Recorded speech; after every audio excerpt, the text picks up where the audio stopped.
यरूशलेम Holi scripture church के अंदर ये यीशु मसीह की कब्र है। और ये जो बड़ा सा गुंबद है, एक्चुअली इसको रोटंडा कहा जाता है। और इसने कवर किया हुआ है इस चबूतरे को, जिसको एडिक्यूल कहा जाता है। और एडिक्यूल जो है ये मज़ार के तौर पर या मकबरे के तौर पर इसको माना जाता है। और वो इसलिए कि ये एक पाक जगह मानी जाती है, ये यीशु मसीह की खाली कब्र मानी जाती है। और रवायात के मुताबिक इसका बड़ा स्ट्रॉन्ग कनेक्शंस हैं।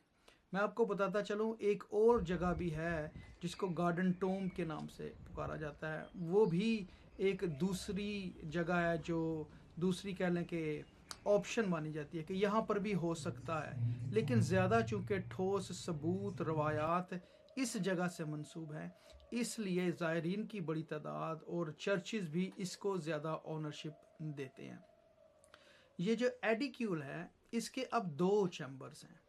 जो बाहर वाला चैम्बर है, जब हम उसमें एंटर होते हैं तो हमें बिल्कुल एक सेंटर में एक पत्थर दिखाई देता है। हाँ, एक वो मस्बा सा ही लगता है, लेकिन ये पत्थर है एक्चुअली।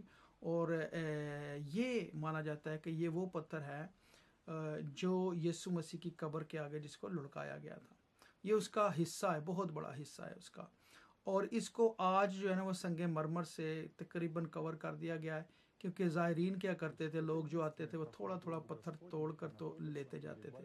सो फिर 1555 में इसके ऊपर संगे मरमर की उन्होंने एक मोटी तय चढ़ा दी ताकि सिक्योर किया जा सके, नुकसान से बचाया जा सके।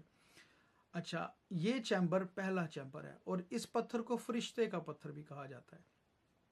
इससे जब हम आगे जाते हैं तो अगला चैम्बर वो है जो यीशु मसीह की कब्र माना जाता है। और यहाँ पर जैसे ही एंटर हो तो राइट साइड पे एक रेज्ड प्लेटफॉर्म है, एक ऊंचा सा उन्होंने प्लेटफॉर्म बनाया।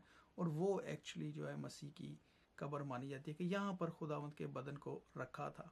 और आसपास तस्वीर हैं और उन्होंने लैंप्स जलाए होते हैं, कैंडल्स जलाई होती हैं। और ये बड़ी ही क्वाइट जगह है और यहाँ पर बड़ी अकीदत और एहतराम से दाखिल भी होते हैं और बाहर भी आते हैं।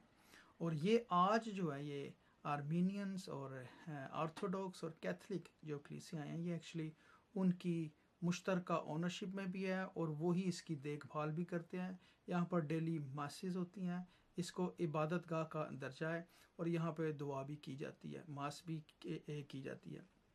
और उसके अलावा सालाना भी कुछ यहाँ पे इबादत होती हैं, जैसे ख़ास होली सैटरडे की होती है, जो मेरे ख्याल से आर्मीनियन कलीसियाँ जो हैं वो करती हैं।